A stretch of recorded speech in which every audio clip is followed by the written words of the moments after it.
ওকে, সালাম আলাইকুম। আমরা প্যাথোলজি সেশন শুরু করছি।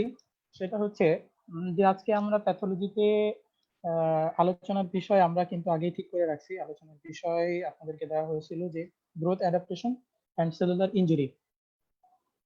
Growth adaptation and cellular injury আপনারা একটু কমেন্ট করে জানাবেন যে আসলে আমাকে ঠিক মতো শুনতে পাচ্ছেন কিনা। এটা খুব টাফ, রিস্কি, শোনা কঠিন।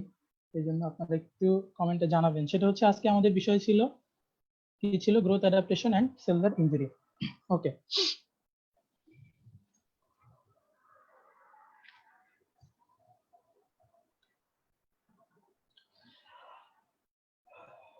আচ্ছা, আমরা এখন হচ্ছে গ্রোথ অ্যাডাপ্টেশন নিয়ে কিছু বেসিক কথাবার্তা বলবো। তার আগে সবাই একটু কনফার্ম করেন।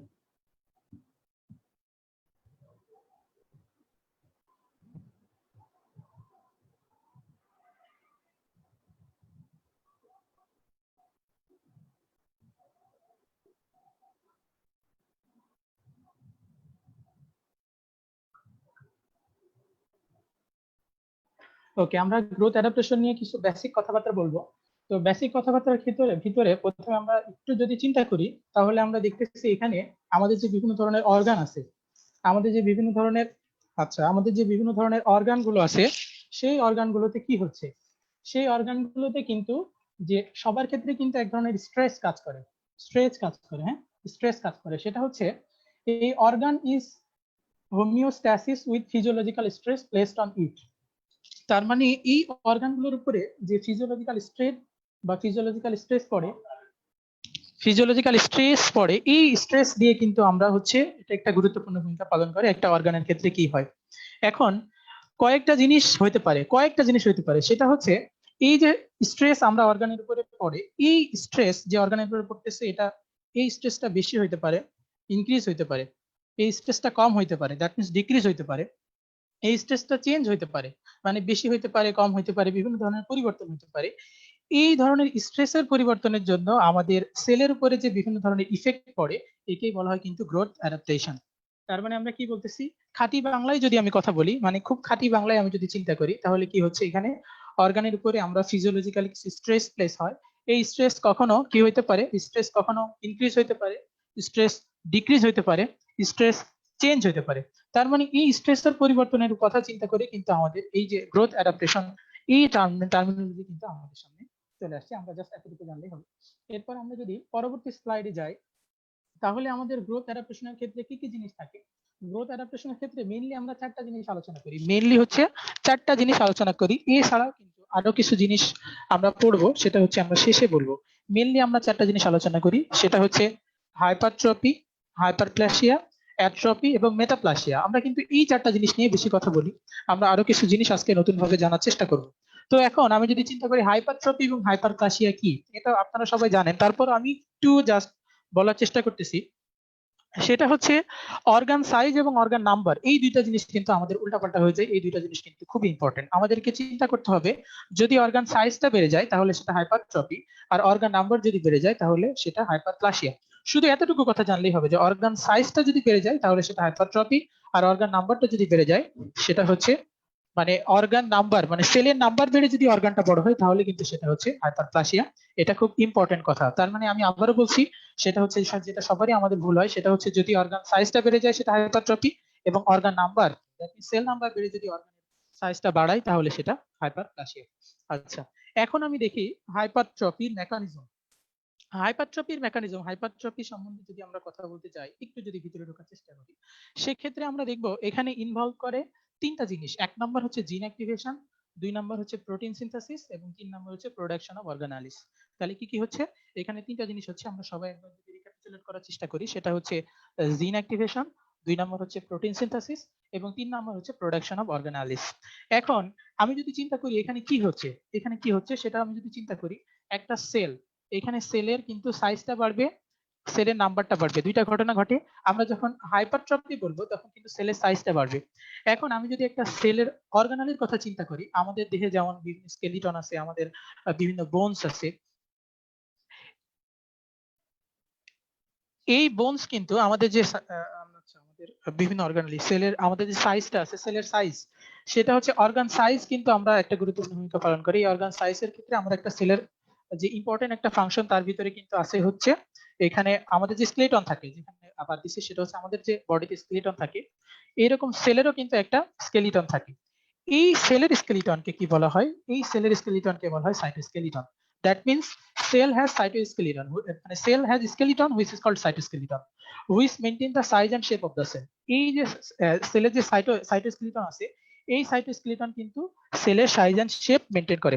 এখন কোনো কারণে যদি এই সাইটোস্কেলিটনের সংখ্যা ইনক্রিজ করে বা সাইটোস্কেলিটনের সংখ্যা বেড়ে যায়, তখন কিন্তু আমরা বলবো এই সেলের সাইজটা বেড়ে যাবে। দ্যাট মিন্স এই সাইটোস্কেলিটনের নাম্বার যদি, এই সাইটোস্কেলিটন যদি বেড়ে যায় তাহলে সেলের সাইজটা বেড়ে যাবে, এবং এই সাইটোস্কেলিটন কিন্তু একটা প্রোটিন ইন নেচার, সুতরাং এখানে প্রোটিন সিনথেসিস একটা ভূমিকা পালন করতেছে।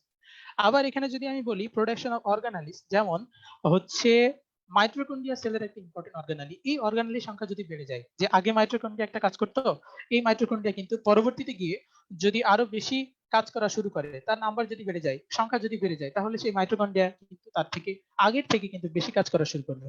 সেক্ষেত্রে যখন অর্গানালি প্রোডাকশন হবে বেশি, তখনও কিন্তু এই হাইপারট্রফি বা সেলের সাইজ যেটা সেটা কিন্তু বেড়ে যাচ্ছে। তাহলে আমি যদি একবার রিক্যাপিচুলেট করার চেষ্টা করি, একটু যদি আমি খেয়াল করি, সেটা হচ্ছে আমি যদি একবার মন দিয়ে চিন্তা করি, সেটা হচ্ছে হাইপারট্রফিটা কি? হাইপারট্রফিটা হচ্ছে আমাদের যে অর্গান গুলো আছে, এই অর্গানের সাইজ যদি বেড়ে যায় তাহলে সেটা হাইপারট্রফি। আমি আবার বলছি, অর্গান সাইজ যদি বেড়ে যায় তাহলে সেটা হাইপারট্রফি। এই হাইপারট্রফির মেকানিজমের ক্ষেত্রে তিনটা জিনিস আমি চিন্তা করব। এক নম্বর হচ্ছে জিন অ্যাক্টিভেশন, দুই নম্বরে বলা হচ্ছে প্রোটিন সিনথেসিস। আমি আবারও বলছি, এক নম্বর হচ্ছে জিন অ্যাক্টিভেশন, তারপরে হচ্ছে প্রোটিন সিনথেসিস, এবং লাস্ট ওয়ান হচ্ছে প্রোডাকশন অফ অর্গানালি। জিন অ্যাক্টিভেশন হয়ে যাচ্ছে, তারপরে এখানে কি হচ্ছে, আমাদের যে সাইটোস্কেলিটন গুলো থাকে, এই সাইটোস্কেলিটন গুলো কি করতেছে, এই সাইটোস্কেলিটনের নাম্বারটা বেড়ে যাচ্ছে। এই সাইটোস্কেলিটন কি করে, সেলের সাইজ এন্ড শেপ কিন্তু মেনটেন করে, এটা কিন্তু খুব ইম্পর্টেন্ট। সুতরাং এই সাইটোস্কেলিটন যেহেতু সেলের সাইজ এন্ড শেপ মেনটেন করে এবং তার নাম্বার যেহেতু বেড়ে যাচ্ছে, সুতরাং সেলের সাইজ আলটিমেটলি বেড়ে যাচ্ছে, আলটিমেটলি হাইপারট্রফি হচ্ছে। এটা কিন্তু এক ধরনের প্রোটিন ইন নেচার। আবার বলা হচ্ছে যে প্রোডাকশন অফ অর্গানালির ভিতরে আমরা যদি মাইটোকন্ড্রিয়ার কথা চিন্তা করি, এই মাইটোকন্ড্রিয়া কি করতেছে, মাইটোকন্ড্রিয়ার যদি সংখ্যা বেড়ে যাচ্ছে তখন সেগুলো কাজ বেশি করতেছে, আলটিমেটলি সেলের কিন্তু সাইজ বাড়ায় দিচ্ছে। এটা কিন্তু হাইপারট্রফি। তার মানে হাইপারট্রফি তিনটা mechanism: gene activation, protein synthesis and production of organelles. আচ্ছা, এখন আমি যদি চিন্তা করি হাইপারপ্লাসিয়া কি? Hyperplasia involves in production of new cell from stem cell. আপনারা একটু যদি স্ক্রিনটা খেয়াল করেন, যে involves production of new cell from stem cell, তার মানে এখানে কি হচ্ছে, আমরা জানি স্টেম সেল বা মাতৃকোষ, এই মাতৃকোষ থেকে কিন্তু আমরা বাকি সব সেলগুলো প্রোডাকশন হয়। সুতরাং একটা স্টেম সেল থেকে যখন নতুন নতুন সেল তৈরি করতেছে, এই নতুন নতুন সেল বেড়ে যাওয়ার সাথে সাথে দেখতেছি আমরা যে সেলের নাম্বার বেড়ে যাওয়ার সাথে সাথে অর্গানের সাইজ কিন্তু বেড়ে যাচ্ছে, অর্গানটা কিন্তু বড় হয়ে যাচ্ছে। এটা কিন্তু হাইপারপ্লাজিয়া বা হাইপারপ্লাসিয়া। দেখুন, তার মানে আমি কি বলবো, যে অর্গান নাম্বার যদি বেড়ে যায়, তাহলে কিন্তু আমরা এটা কিন্তু এটা কি কি বলা হয়, এটা কিন্তু আমরা হাইপারপ্লাসিয়া বলি। সুতরাং দুইটা জিনিস আমাদের ক্লিয়ার হলো, একটা হচ্ছে অর্গান সাইজ যদি বেড়ে যায় হাইপারট্রফি, আর অর্গান নাম্বার যদি বেড়ে যায় হাইপারপ্লাসিয়া। তাহলে আমি এখন এতটুকুই। এখন আমি যদি চিন্তা করি, তাই হাইপারট্রফি এবং হাইপারপ্লাসিয়া সম্বন্ধে আমরা কিন্তু একটু পড়লাম। এখন স্টিম সেল থেকে কিন্তু নিউ সেল প্রোডাকশন হচ্ছে, এটা একটা ইম্পর্টেন্ট কথা। এখন আমি এমন একটা কন্ডিশন বলবো যেখানে হচ্ছে হাইপারট্রফি এবং হাইপারপ্লাসিয়া দুইটাই হয়। That means hypertrophy and hyperplasia generally occurs together. কোথায় হয়? সেটা হচ্ছে প্রেগনেন্ট ইউটেরাস। প্রেগনেন্ট ইউটেরাসে কি হয়, যে when a woman become pregnant, the uterus become bigger. ইউটেরাসটা বড় হয়ে যায় প্রেগনেন্ট যখন হয়, ইউটেরাস বড় হয়। কারণ কি? কারণ আমাদের যে ডেভেলপিং ফিটাসটা আছে, এই ডেভেলপিং ফিটাসকে জায়গা দিতে হবে। তো ডেভেলপিং ফিটাসকে জায়গা দেওয়ার জন্য কি হচ্ছে, আমাদের যে প্রেগনেন্ট ইউটেরাসটা কিন্তু বড় হয়ে যাচ্ছে। প্রথমে কি হচ্ছে, আমরা জানি ইউটেরাসে কি থাকে, ইউটেরাসে থাকে হচ্ছে স্মুথ মাসল।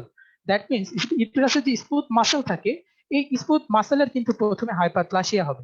দ্যাট মিন্স কি হবে, এখানে স্মুথ মাসল সেল যেগুলো আছে, এই সেলের নাম্বারটা কিন্তু বেড়ে যাবে। দ্যাট মিন্স স্মুথ মাসল সেলের নাম্বারটা বেড়ে যাবে, এবং এক সময় দেখা যাচ্ছে যে ফিটাসটা যখন আরো আস্তে আস্তে বড় হতে থাকে, তখন এই স্মুথ মাসল সেলের নাম্বার যেটা ছিল, যেটা হচ্ছে স্মুথ মাসল সেলের নাম্বারটা বাড়ছিল, এই নাম্বারটা বাড়ার পরে ওই সেলগুলো আবার কি হতে থাকবে, এই সেলগুলোর আবার সাইজটা বড় হতে থাকবে। দ্যাট মিন্স একই সাথে আমার প্রেগনেন্ট ইউটেরাসে তার প্রথমে সেলের নাম্বারটা বাড়বে, সেলের নাম্বার বেড়ে সেখানে হচ্ছে সেলের নাম্বার বেড়ে হাইপারপ্লাসিয়া হবে, এবং যেই নাম্বারের সেলগুলো বেড়ে গেল, সেই সেলগুলোর কিন্তু আবার সাইজ বড় হতে থাকবে, কারণ তাকে প্রেগনেন্ট ফিটাসকে কিন্তু জায়গা দিতে হবে। সুতরাং এখানে পেশেন্টকে কি করতে হবে, পেশেন্টকে আমরা যেটা একটা ফিজিওলজিক্যাল প্রসেস, এই ফিজিওলজিক্যাল প্রসেসে দেখা যাচ্ছে যে আমাদের যখন গর্ভ অবস্থায় প্রেগনেন্ট ইউটেরাসে বাচ্চাকে জায়গা দেওয়ার জন্য ইউটেরাসে দুই ধরনের পরিবর্তন হয়, একটা হচ্ছে হাইপারট্রফি এবং হাইপারপ্লাসিয়া, কিন্তু দুইটাই হচ্ছে। এটা কিন্তু একটা ইম্পর্টেন্ট কথা। এটা কিন্তু পরীক্ষায় আসে, পরীক্ষার জন্য কিন্তু ইম্পর্টেন্ট, আমাদেরকে এই জিনিসটা মাথায় রাখতে হবে। এখন যদি আমি চিন্তা করি, এটা কিন্তু ফিজিওলজিক্যাল প্রসেস, আমি আবারও বলছি এটা কিন্তু ছিল ফিজিওলজিক্যাল প্রসেস। এখন আমি যদি চিন্তা করি পার্মানেন্ট টিস্যু, আরেকটা জিনিস ইম্পর্টেন্ট গুরুত্বপূর্ণ ইনফরমেশন, সেটা হচ্ছে permanent tissue can not make new cell. আমি আবারও বলছি permanent tissue can not make new cell, তার মানে কিন্তু পার্মানেন্ট টিস্যু কখনো কিন্তু নতুন সেল তৈরি করতে পারে না, কারণ এদের স্টিম সেল থেকে নতুন সেল তৈরি হয় না। এখন আমাদেরকে জানতে হবে যদি নিউ সেল প্রোডাকশন না হয়, আমি আগেই বলছি যে অর্গানের যদি সেলের নাম্বারটা বেড়ে যায় তাহলে কিন্তু হাইপারপ্লাসিয়া হবে। যেহেতু পার্মানেন্ট টিস্যুতে স্টিম সেল থেকে নতুন কোনো সেল তৈরি হচ্ছে না, পার্মানেন্ট টিস্যু যেহেতু can not make new cell, সুতরাং পার্মানেন্ট টিস্যুর ক্ষেত্রে কিন্তু নাম্বারটা না বাড়ার কারণে পার্মানেন্ট টিস্যুগুলোতে কিন্তু কোনো ধরনের হাইপারপ্লাসিয়া হবে না। সুতরাং যে যে পার্মানেন্ট টিস্যুগুলো আছে তাদেরকে কিন্তু হাইপারপ্লাসিয়া না হয়ে কি হবে, হাইপারট্রফি হবে। Very important, very important, very important, আমাদের কিন্তু এই জিনিসটা মাথায় রাখতেই হবে। এটা খুবই গুরুত্বপূর্ণ একটা ইনফরমেশন।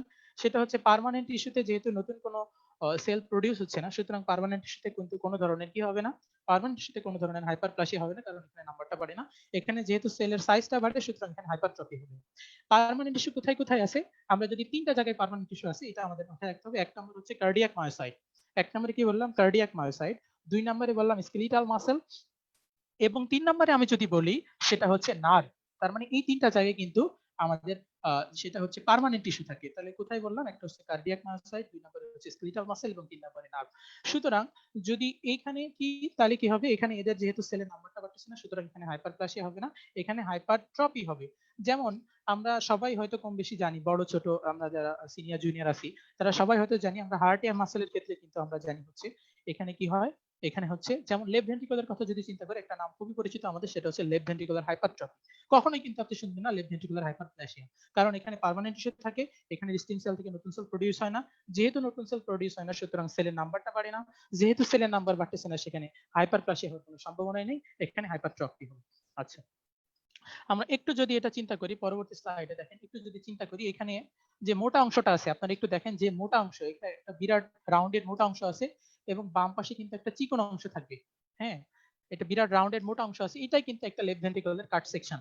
সুতরাং আপনি দেখেন এই লেফট ভেন্ট্রিকলটা কিন্তু বিশাল, লেফট ভেন্ট্রিকলের যে ওয়াল আছে, এই লেফট ভেন্ট্রিকলের ওয়াল কিন্তু বিশাল হয়ে গেছে। সুতরাং এই যে লেফট ভেন্ট্রিকল, এই লেফট ভেন্ট্রিকলে কিন্তু হাইপারট্রফি হয়েছে, এখানে সেলের নাম্বার বাড়তেছে না, এখানে সেলের সাইজ বাড়তেছে। জাস্ট একটা ছবিতে আমরা আপনাকে দেখানোর চেষ্টা করেছি, বোঝানোর চেষ্টা করেছি। এখন আমরা যদি পরবর্তী স্লাইডে চলে যাই, যে প্যাথোলজিক্যাল হাইপারপ্লাসিয়া, আমরা কিন্তু এর আগে বললাম ইউটেরাসের ক্ষেত্রে ফিজিওলজিক্যাল হাইপারপ্লাসিয়া, যেখানে হাইপারপ্লাসিয়া এবং হাইপারট্রফি দুইটাই হচ্ছে। এখন আমরা দেখব যে প্যাথোলজিক্যাল হাইপারপ্লাসিয়া, এই প্যাথোলজিক্যাল হাইপারপ্লাসিয়ার ক্ষেত্রে আমাদের একটা জিনিস মাথায় রাখতে হবে, প্যাথোলজিক্যাল হাইপারপ্লাসিয়া কিন্তু progress into dysplasia and cancer, very much important. Physiological hyperplasia কিন্তু ক্যান্সারের রিস্ক খুবই কম, খুবই কম, হয় না বললেই চলে। Pathological hyperplasia can progress to dysplasia, এবং ডিসপ্লাস্টিক চেঞ্জ হয়ে কিন্তু সেখানে আমার ক্যান্সার হতে পারে। এক্সাম্পল হিসেবে আমি যদি বলি, প্যাথোলজিক্যাল হাইপারপ্লাসিয়ার আমি এক্সাম্পল হিসেবে বলি, এখানে একটা এক্সাম্পল দেওয়া আছে, আপনারা একটু দেখেন, সেটা হচ্ছে এন্ডোমেট্রিয়াল হাইপারপ্লাসিয়া।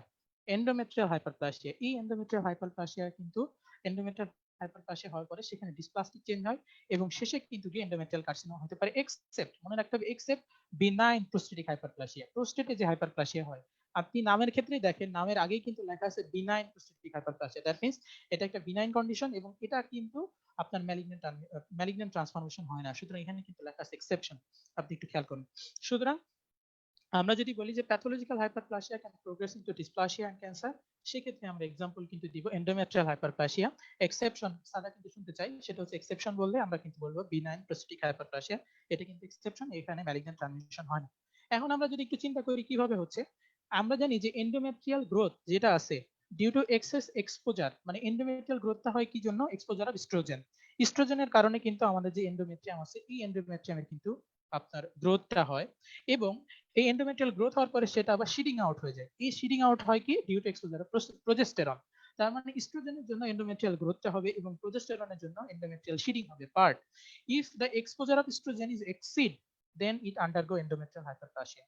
যখন ইস্ট্রোজেনের এক্সপোজারটা অনেক বেশি, মাত্রাতিরিক্ত হয়ে যাবে, নর্মাল লেভেল থেকে বেশি হয়ে যাবে, তখন কিন্তু আমরা আগে যদি নর্মালি চিন্তা করি, তাহলে হচ্ছে ইস্ট্রোজেনের এক্সপোজার হচ্ছে, সেখানে এন্ডোমেট্রিয়াল হাইপারপ্লাসিয়া হচ্ছে, আবার প্রোজেস্টেরনের জন্য একসময় শিডিং হয়ে সেটা কিন্তু আবার আবার সেটা মিনিমাইজ হয়ে যাচ্ছে। কিন্তু আমি যদি চিন্তা করি যে এক্সেস এক্সপোজার, আমি যদি চিন্তা করি যে এক্সেস এক্সপোজার যদি চিন্তা করি, তাহলে সেখানে কিন্তু আমার এন্ডোমেট্রিয়াল হাইপারপ্লাসিয়া হয়ে যাবে এবং এই এন্ডোমেট্রিয়াল হাইপারপ্লাসিয়া থেকে কিন্তু এন্ডোমেট্রিয়াল কার্সিনোমা হবে। তার মানে আমরা একটু চিন্তা করি, সেটা হচ্ছে ফিজিওলজিক্যাল হাইপারপ্লাসিয়া। আমরা আগে বলেছি যে প্রেগন্যান্ট ইউটারাসে কিন্তু ফিজিওলজিক্যাল হাইপারপ্লাসিয়া হয়। আমি যদি প্যাথোলজিক্যাল হাইপারপ্লাসিয়া বলি, তাহলে সেটা কিন্তু এন্ডোমেট্রিয়াম। এখানে কিভাবে হচ্ছে, যদি আমার ইস্ট্রোজেন নরমাল এক্সপোজার হয়, সেক্ষেত্রে আমি এন্ডোমেট্রিয়ামটা ইস্ট্রোজেনের এক্সপোজারে কিন্তু গ্রোথ হবে, সেখানে কিন্তু আবার শিডিং আউট হয়ে যাবে প্রজেস্টেরনের প্রভাবে। এখন কোনো কারণে যদি এক্সেস ইস্ট্রোজেন এক্সপোজার হয়, সেক্ষেত্রে কিন্তু হয়ে যাবে এন্ডোমেট্রিয়াল হাইপারপ্লাসিয়া এবং সেখান থেকে কিন্তু এন্ডোমেট্রিয়াল কার্সিনোমা ডেভেলপ করতে পারে। এক্সেপ্ট, মনে রাখতে হবে, এক্সেপ্ট কথাটা সবসময় মনে রাখতে হবে, এক্সেপ্ট হচ্ছে বিনাইন প্রোস্টেটিক হাইপারপ্লাসিয়া। আমি আবারও বলছি, এক্সেপ্ট কথাটা মনে রাখতে হবে, এটা হচ্ছে বিনাইন প্রোস্টেটিক হাইপারপ্লাসিয়া। খুব ইম্পর্টেন্ট, সারা জানতে চাই, এই জন্য আমি বারবার আপনাদেরকে বলার চেষ্টা করছি। আচ্ছা, এখন আপনি আসেন হাইপারট্রফি হাইপারপ্লাসিয়া আমরা একটু পড়ার চেষ্টা করলাম। এখন আমি যদি অ্যাট্রফিতে আসি, এখন আমরা আসি অ্যাট্রফি। অ্যাট্রফিতে আচ্ছা একটু আচ্ছা এখন আমরা যদি অ্যাট্রফিতে আসি, অ্যাট্রফির কথা চিন্তা করলে আমরা দেখব যে স্ট্রেস, আমরা কিন্তু প্রথমেই বলছিলাম যে স্ট্রেস, এই স্ট্রেসের ক্ষেত্রে কিন্তু একটা জিনিস ছিল স্ট্রেস।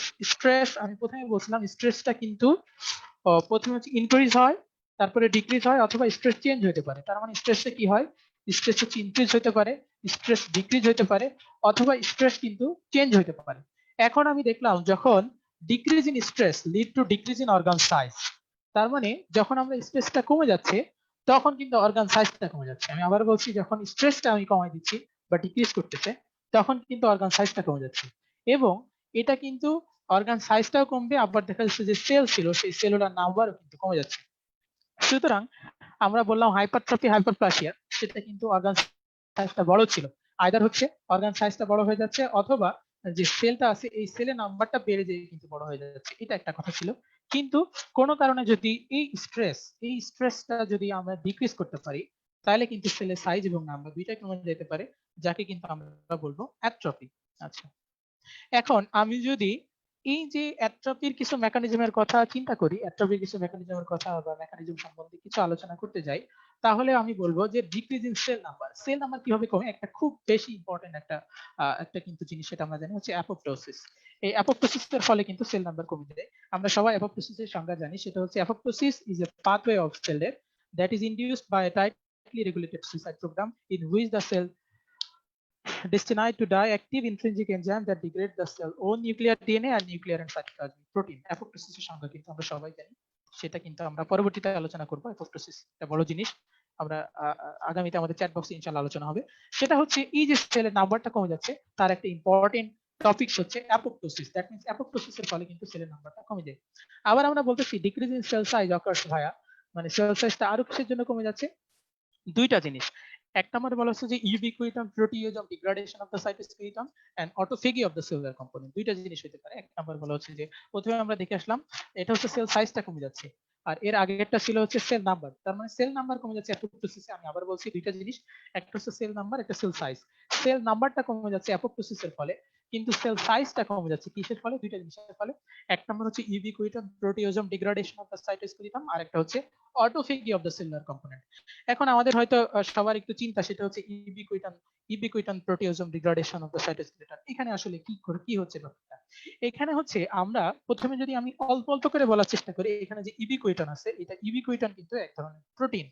এই ইউবিকুইটান প্রোটিন কি করে, এটা হচ্ছে কিন্তু ইন্টারমিডিয়েট ফিলামেন্ট অফ সাইটোস্কেলিটন যেটা আছে, এই ইন্টারমিডিয়েট ফিলামেন্ট কিন্তু প্রোটিন ইন নেচার, তাকে বলা হয় এই ইউবিকুইটান প্রোটিন কিন্তু সেখানে এক্সপোজটা একটা গুরুত্বপূর্ণ ভূমিকা পালন করে।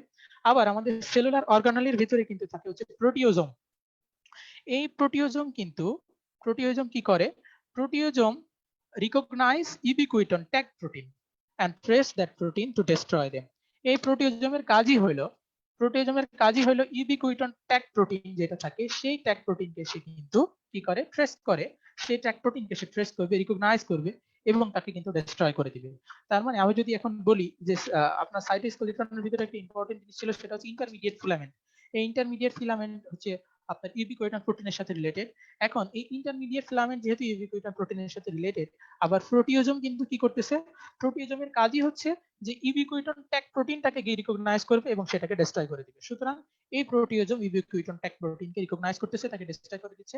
আলটিমেটলি কি হচ্ছে, আলটিমেটলি যে সাইটোস্কেলিটন আছে এই সাইটোস্কেলিটনের কিন্তু আপনার সাইটোস্কেলিটন কিন্তু ড্যামেজ হয়ে যাচ্ছে, তার সাইজটা ছোট হয়ে যাচ্ছে। সাইটোস্কেলিটন যেহেতু সেলের সাইজ এন্ড শেপ মেইনটেইন করে, সুতরাং সেলের সাইজ এন্ড শেপও কিন্তু পরিবর্তন হয়ে যাচ্ছে। তার মানে ubiquitin proteasome degradation of the cytoskeleton is very much important. সেটা হচ্ছে কি, সেটা হচ্ছে সেলের সাইজ যেটা আছে, সেলের সাইজটা কমানোর জন্য। এবং আরেকটা অপশন আপনি এখানে দেখেন, সেটা হচ্ছে autophagy of the cellular component. এখানে অটোফেগি হয়, কিভাবে হয় সেটা হচ্ছে, প্রথমে আমার সেলুলার সেলের ভিতরে অটোফেগিক ভ্যাকিউল তৈরি হয়, যেটা কিনা লাইসোজোম দিয়ে সেটা ডিস্ট্রয় হয়ে যায়।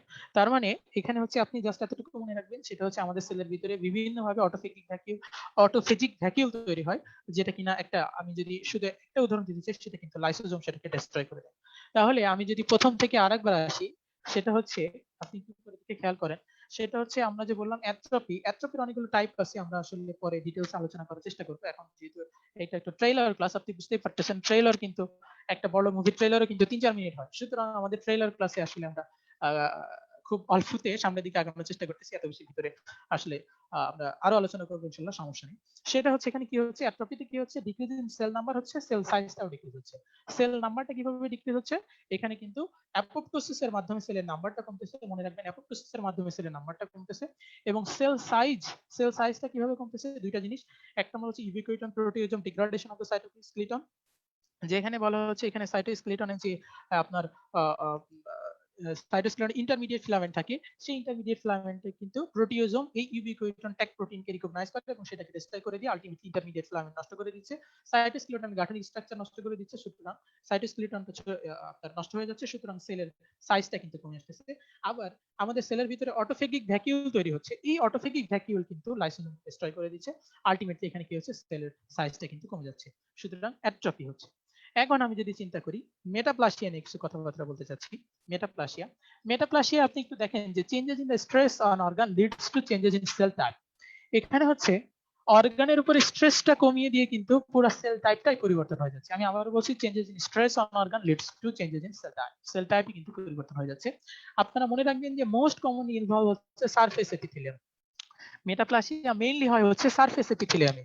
যেমন আমরা যদি আমাদের সারফেস এপিথেলিয়ামের কথা চিন্তা করি, তাহলে আমরা সারফেস এপিথেলিয়াম দেখবো যে আমাদের কি কি ধরনের এপিথেলিয়াম আছে। একটা আমাদের হচ্ছে স্কোয়ামাস এপিথেলিয়াম। এই স্কোয়ামাস এপিথেলিয়াম আবার কেরাটিনাইজড আছে, নন কেরাটিনাইজড আছে। তার মানে সারফেস এপিথেলিয়াম প্রথমে আমি বললাম যে স্কোয়ামাস এপিথেলিয়াম, যেটা কিনা কেরাটিনাইজড এবং নন কেরাটিনাইজড। এরপরে আমি বলবো কলামনার এপিথেলিয়াম, এবং শেষে আমি বলতে পারি ট্রানজিশনাল এপিথেলিয়াম বা ইউরোথেলিয়াম। কেন একে ইউরোথেলিয়াম বলা হচ্ছে, কারণ এটা হচ্ছে ইউরিনারি ট্র্যাক্ট যেটা আছে, ইউরোজেনিটাল ট্র্যাক্ট, মেইনলি হচ্ছে ইউরিনারি ট্র্যাক্টে এই এপিথেলিয়াম গুলো কিন্তু থাকে, সুতরাং একে কিন্তু ইউরোথেলিয়ামে বলা হয়। তার মানে আমাদের যে সারফেস এপিথেলিয়াম আছে মেইনলি হচ্ছে squamous epithelium, either keratinised or non keratinised, যেটা কলামনার এপিথেলিয়াম, এবং বলা হচ্ছে ট্রানজিশনাল এপিথেলিয়াম বা ইউরোথেলিয়াম। এই এপিথেলিয়ামে কিন্তু ইনভলভ করে কিন্তু এপিথেলিয়াম গুলো পরিবর্তন করার মাধ্যমে কিন্তু মেটাপ্লাস্টিক চেঞ্জ হয়, এটা কিন্তু মেটাপ্লাসিয়া বলা হয়। এখন দেখেন যে লেখা আছে metaplastic cells are better able to handle new stress. এই মেটাপ্লাস্টিক মানে মেটাপ্লাসিয়া হওয়ার পরে যে নতুন মেটাপ্লাস্টিক সেল তৈরি হলো, সেটা কিন্তু নতুন স্ট্রেসকে হ্যান্ডেল করার জন্য আরো বেশি বেটার। সুতরাং কিন্তু এই মেটাপ্লাস্টিক চেঞ্জ হচ্ছে। আমরা কিছুক্ষণ পরে একটু অর্গানের ক্ষেত্রে দেখবেন, অর্গানের আমরা দু একটা অর্গান নিয়ে কথা বলবো, তাহলে কিন্তু অর্গানের আমরা মেটাপ্লাস্টিক চেঞ্জের কথা বলবো, তাহলে ব্যাপারটা আপনার কাছে আরো বেশি ক্লিয়ার হবে। তার মানে আমি যে এতক্ষণ যা করলাম তা যদি আবার একটু রিক্যাপিচুলেট করার চেষ্টা করি, সেটা হচ্ছে changes in stress on organ leads to changes in cell type. তার মানে অর্গানের উপরে যদি স্ট্রেসটাই পরিবর্তন হয়ে যায়, কখনো কখনো দেখা যায় যে সেলের টাইপটাই পরিবর্তন হয়ে যাচ্ছে। যেমন আমাদের মেইনলি কোথায় হয়, মেইনলি আমাদের যে সারফেস এপিথেলিয়াম আছে সেখানে হয়।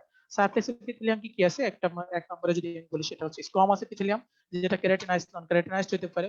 দুই নম্বর হচ্ছে কলামনার এপিথেলিয়াম, এবং তিন নম্বরে যদি আমি বলি সেটা হচ্ছে ট্রানজিশনাল এপিথেলিয়াম বা ইউরেথেলিয়াম, যেটা ইউরোজেনিটাল ট্র্যাক্টে মেইনলি থাকে। এখন আমি আপনাকে এতটুকু বললাম, এবং বলা হচ্ছে যে মেটাপ্লাসিয়া হওয়ার পরে সেলের যে পরিবর্তন হয়, that means metaplastic cell are better able to handle new stress. তারা কিন্তু নতুন স্ট্রেস হ্যান্ডেল করার জন্য এটা কিন্তু বেটার এবল। এখন আমি যদি আরো সামনের দিকে আগাই, দেখেন একটা উদাহরণ আপনাদের সামনে আপনি প্রস্তুত করার চেষ্টা করেছি বা দেওয়ার চেষ্টা করেছি, সেটা হচ্ছে Barrett oesophagus is a classical example. Barrett oesophagus কিন্তু এই যে মেটাপ্লাসিয়া আমরা বললাম, এই মেটাপ্লাসিয়ার কিন্তু ক্লাসিক্যাল এক্সাম্পল হচ্ছে ব্যারেট ইসোফেগাস। এই ব্যারেট ইসোফেগাসে কি হচ্ছে আপনারা একটু যদি মনোযোগ দিয়ে শোনার চেষ্টা করেন, সেটা হচ্ছে আমরা সবাই কিন্তু অ্যানাটমির যদি নলেজ আমরা একটু রিক্যাপিচুলেট করার বা মাথায় নেওয়ার চেষ্টা করি, সেটা হচ্ছে এই যে আমাদের ইসোফেগাসটা থাকে, ইসোফেগাস কিন্তু line by mainly squamous epithelium. তার মানে ইসোফেগাসের লাইনিং এ কি থাকে? Squamous epithelium. এন্ড স্টোমাকের লাইনিং কিন্তু কলামনার এপিথেলিয়াম। তার মানে ইসোফেগাসের লাইনিং হচ্ছে স্কোয়ামাস এপিথেলিয়াম, কিন্তু আমাদের স্টোমাকের লাইনিং এপিথেলিয়াম হচ্ছে কলামনার এপিথেলিয়াম। এখন আপনি চিন্তা করেন যে স্টোমাকের লাইনিং এপিথেলিয়াম কেন কলামনার হয়েছে? কারণ এটা বলা হচ্ছে যে আমাদের যে স্ট্রেসটা হয়, যে আমাদের স্টোমাকে কি থাকে, স্টোমাকে ফুড পার্টিকেল থাকে এবং সেখান থেকে কিন্তু এইচসিএল থাকে, প্যারাটাল সেল থেকে কিন্তু এইচসিএল নিঃসরণ হয় স্টোমাকের প্যারাটাল সেল থেকে। এই এইচসিএল, যাতে আমাদের এইচসিএল খুব বেশি একটা শক্তিশালী অ্যাসিড, তো এই শক্তিশালী অ্যাসিড আমাদের যদি পাকস্থলীর ভিতরে থাকে, তাহলে পাকস্থলী ফুটা হয়ে বের হয়ে যাওয়ার কথা। কেন বের হচ্ছে না? কারণ এই যে আমাদের যে এপিথেলিয়াম গুলো আছে, এই এপিথেলিয়াল লেয়ার কিন্তু আমাদের সেই অ্যাসিডকে কিন্তু মোটামুটি অ্যাসিড যাতে আমাদের স্টোমাকের ওয়াল গুলোকে ক্ষতি করে না দেয়, সেগুলো কিন্তু গুরুত্বপূর্ণ ভূমিকা পালন করে। এখন আমি যদি চিন্তা করি, তাহলে ইসোফেগাসের এপিথেলিয়াম কি আমি জানি, সেটা হচ্ছে স্কোয়ামাস এপিথেলিয়াম, এবং স্টোমাকের এপিথেলিয়াম কি জানি, সেটা হচ্ছে কলামনার এপিথেলিয়াম। এখন একটা ডিজিজ আছে আমরা সবাই জানি, সেটা হচ্ছে গ্যাস্ট্রোইসোফেজিয়াল রিফ্লাক্স ডিজিজ, যাকে বলা হয় গোর্ড বা গার্ড। সেটা হচ্ছে এই গ্যাস্ট্রোইসোফেজিয়াল রিফ্লাক্স ডিজিজে কি হয়, যে গ্যাস্ট্রিক কন্টেন্ট বা স্টোমাকের কন্টেন্ট গুলো কিন্তু রিফ্লাক্স বা ব্যাক ফ্লো হয়ে সেটা আবার কিন্তু আমাদের ইসোফেগাসের লোয়ার এন্ডে বা ইসোফেগাসে উঠে যায়। তার মানে এটা রিফ্লাক্স ডিজিজ, তার মানে গ্যাস্ট্রোইসোফেজিয়াল রিফ্লাক্স ডিজিজ। এখন যখন গ্যাস্ট্রিক কন্টেন্ট গুলো রিফ্লাক্স হচ্ছে, তখন কি শুধুই আপনার যে ইসোফেগাসের ভিতরে, সরি, স্টোমাকের ভিতরে যে ফুড পার্টিকেল গুলো আছে সেগুলো রিফ্লাক্স হচ্ছে না, তার ভিতরে যে এইচসিএল আছে বা অন্যান্য কন্টেন্ট আছে সেগুলো রিফ্লাক্স হচ্ছে। এখন যখনই আমি জানতাম যে স্টোমাকের এপিথেলিয়াম ছিল হচ্ছে কলামনার এপিথেলিয়াম, কিন্তু ইসোফেগাসের এপিথেলিয়াম হচ্ছে স্কোয়ামাস এপিথেলিয়াম। এখন ওই এপিথেলিয়াম কিন্তু এইচসিএল এর জন্য কিন্তু একটা গুড এনভায়রনমেন্ট ছিল, কিন্তু আসলে ইসোফেগাসে আসার পরে, যখন রিফ্লাক্স ইসোফেগাসে আসছে, ইসোফেগাসে আসার পরে কিন্তু ইসোফেগাসের এপিথেলিয়াম কিন্তু আপনার এইচসিএল এর জন্য কিন্তু একটা ভালো একটা প্রশমন বা ভালো একটা প্রতিরোধমূলক ব্যবস্থা কিন্তু তৈরি করতে পারে না। যখনই প্রতিরোধমূলক ব্যবস্থা তৈরি করতে পারবে না, তখন prolonged and frequent reflux can cause changes in the stress of lower esophagus। তার মানে এরকম যদি prolonged এবং frequent reflux হইতে থাকে গ্যাস্ট্রোএসোফেজিয়াল রিফ্লাক্স ডিজিজে, তাহলে কিন্তু কি হবে, এই যে লোয়ার এসোফেগাসে কিন্তু স্ট্রেসটা যে আগে যে স্ট্রেস ছিল সেটা কিন্তু পরিবর্তন হয়ে যাবে। পরিবর্তন হলে কি হবে, thus the squamous epithelium of the lower esophagus is converted into columnar non-ciliated mucinous epithelium। তার মানে কি ধরনের এপিথেলিয়ামে পরিবর্তন হয়? ইসোফেগাসের যে লোয়ার এন্ড অফ দ্য ইসোফেগাসের যে স্কোয়ামাস এপিথেলিয়াম থাকে, এই স্কোয়ামাস এপিথেলিয়াম কিন্তু আপনার পরিবর্তন হয়ে, কনভার্টেড হয়ে কলামনার নন সিলিয়েটেড মিউসিনাস টাইপ এপিথেলিয়ামে পরিবর্তন হয়। দ্যাট মিনস আমরা স্টোমাকের এপিথেলিয়াম কি দেখছিলাম, columnar epithelium. Lower end of the oesophagus এখন বারবার রিফ্লাক্স হওয়ার ফলে, স্ট্রেস পরিবর্তন হওয়ার ফলে কি এপিথেলিয়াম হচ্ছে? Columnar epithelium. সুতরাং কিন্তু এই যে পরিবর্তন হয়ে গেল স্কোয়ামাস এপিথেলিয়াম কলামনার এপিথেলিয়াম দিয়ে রিপ্লেসড হয়ে গেল lower end of the oesophagus, একেই বলা হয় কিন্তু কি বলছে, যে so the epithelium of the lower oesophagus is converted from squamous epithelium to columnar epithelium which is called Barrett oesophagus. তার মানে একেই কিন্তু আমরা কিন্তু ব্যারেট ইসোফেগাস বলতেছি। তার মানে আমি যদি প্রথম থেকে আরো একবার রিক্যাপিচুলেট করার চেষ্টা করি, আমরা যদি উপর থেকে আসি, উপরে কি থাকবে? ইসোফেগাস, তারপরে কি থাকবে? স্টোমাক। ইসোফেগাসের এপিথেলিয়াম হচ্ছে স্কোয়ামাস এপিথেলিয়াম, কিন্তু স্টোমাকের লাইনিং এপিথেলিয়াম হচ্ছে কলামনার এপিথেলিয়াম। এখন আমরা যখন চিন্তা করতেছি যে ইসোফেগাসের এপিথেলিয়ামে কি হচ্ছে, যে স্টোমাকের এপিথেলিয়াম যে কলামনার এপিথেলিয়াম, এটা কিন্তু স্টোমাকের যে আপনার অ্যাসিডিক এনভায়রনমেন্ট থাকে, এইচসিএল থাকে, তার জন্য কিন্তু প্রোটেক্টিভ এপিথেলিয়াম হিসেবে কাজ করতেছে। কিন্তু আমার তো ইসোফেগাসে তো আর এই ধরনের এপিথেলিয়াম দরকার হচ্ছে না, কারণ সেখানে কিন্তু আমাদের অ্যাসিড যাওয়ার কোনো সম্ভাবনা নেই। কোনো কারণে পেশেন্টের যদি গ্যাস্ট্রোএসোফেজিয়াল রিফ্লাক্স ডিজিজ থাকে, তাহলে গ্যাস্ট্রিক কন্টেন্ট গুলোর সাথে সাথে আমাদের অ্যাসিডের রিফ্লাক্স হচ্ছে, রিফ্লাক্সের উপরে উঠে যাচ্ছে, এবং আমাদের যে lower end of the oesophagus সেখানে কিন্তু স্ট্রেস দিচ্ছে। এই স্ট্রেস দেওয়ার ফলে সেখানে কিন্তু এপিথেলিয়াম পরিবর্তন হয়ে যাচ্ছে, কনভার্টেড হয়ে কলামনার নন সিলিয়েটেড মিউসিনাস, আমি আবার বলছি কলামনার নন সিলিয়েটেড মিউসিনাস টাইপ এপিথেলিয়ামে পরিবর্তন হচ্ছে। এবং এই পরিবর্তন হওয়ার ফলে কিন্তু সেখানে আমাদের এই পরিবর্তনকে কিন্তু আমরা বলতেছি Barrett oesophagus. That means ultimately এখানে মেটাপ্লাসিয়া হয়ে কিন্তু ব্যারেট ইসোফেগাস হয়ে যাচ্ছে। এটা ইম্পর্টেন্ট। এখন আপনি একটু দেখেন, এই যে এখান থেকে চিন্তা করেন, আপনি যদি এখান থেকে একটু চিন্তা করার একটু চেষ্টা করেন, দেখেন উপরের দিকে কি হচ্ছে। আচ্ছা আমি একটু দেখাই,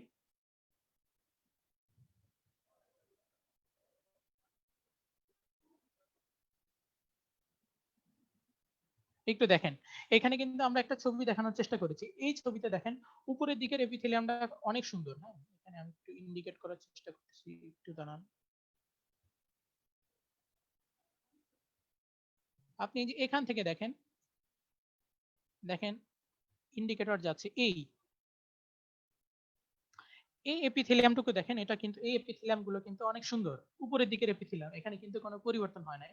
কিন্তু আপনি যদি এখান থেকে এতটুকু চিন্তা করেন ইসোফেগাসের লোয়ার এন্ড, এই লোয়ার এন্ডে দেখেন কিন্তু এখানে মেটাপ্লাস্টিক চেঞ্জ হয়ে মেটাপ্লাসিয়া হয়ে গেছে, মেটাপ্লাস্টিক চেঞ্জ হয়ে কিন্তু আপনার এপিথেলিয়ামে দেখছেন এটা অনেক বেশি পরিবর্তন লাগছে, অন্যরকম হয়ে গেছে, মানে তার চেহারায় পরিবর্তন হয়ে গেছে। আগে কত সুন্দর চেহারা ছিল, পরে চেহারাটাই পরিবর্তন হয়ে গেছে।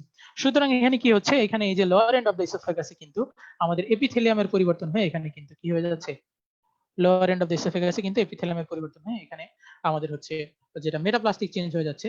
এই মেটাপ্লাস্টিক চেঞ্জ হওয়ার ফলে কিন্তু আমরা দেখছি এখানে হচ্ছে একটা ব্যারেট ইসোফেগাসে আমরা যদি সেখান থেকে নিই তাহলে কিন্তু এই ধরনের কিন্তু আমরা পাচ্ছি।